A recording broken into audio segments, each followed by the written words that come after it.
The story of Biren and Bina. Biren and Bina's love story began on a rainy evening in their college years. Bina had been struck by a speeding motorbike while crossing the road. It was Biren, trembling yet determined, who lifted her in his arms and rushed her to the hospital. All night, he stayed beside her bed, holding her hand, whispering, "You'll be fine, I promise." That night, their destinies quietly intertwined. Through the years of lectures, library hours, and canteen laughter, their bond deepened. They weren't loud about their love, it was in the small things, the way Biren saved the last samosa for Bina, the way she ironed his shirt before a seminar. It felt like the kind of romance people only watched in Korean dramas, soft, pure, and unshakable. After graduation, fate brought Biren back to Bina's world. He cleared the civil services and was posted as deputy collector in her very district. Bina, graceful and bright, became a lecturer in a local college. Their families exchanged rings, and the whole town whispered about the perfect couple, the scholar and the officer, finally united. But happiness, like dawn, is often tested by storm. The government's smart city project demanded the widening of a main road.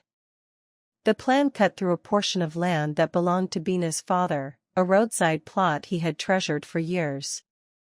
When the notices came, he saw Biren's signature on the document.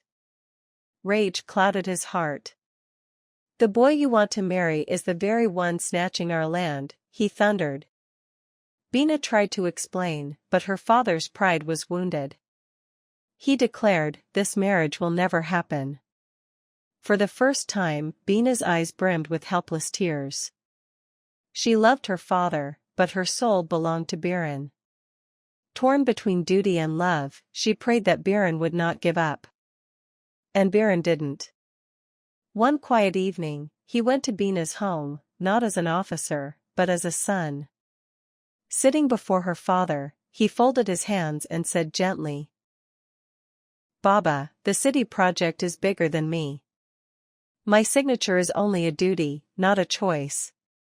But no document, no order, can change the love I have for your daughter. If losing land is painful, then losing Bina would be the end of me. Please do not punish her happiness for something I cannot control." His words carried neither authority nor arrogance, only truth and sincerity. Bina's father looked at him for a long moment.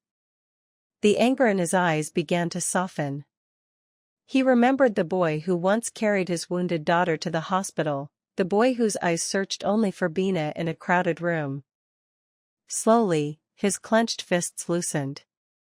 With a heavy sigh, he said, "If my daughter trusts you this much, who am I to stand in her way?" That very winter, the wedding bells rang. Bina, in her crimson attire, walked towards Biren with tears glistening in her eyes, tears of joy this time. Biren, in his ceremonial sherwani, extended his hand. As they exchanged garlands, their friends whispered, "This is not just a marriage, it's a victory of love." And so, against the odds, Biren and Bina's love shone brighter than every doubt, every storm. Their story became a song the town remembered, a story where love, patience, and faith overcame even the hardest trials. The moral of Biren and Bina's story is: true love is not just about emotions, it is about patience, trust, and courage. When faced with obstacles, honesty and sincerity can melt even the hardest hearts. Love that stands firm against trials becomes unbreakable and everlasting.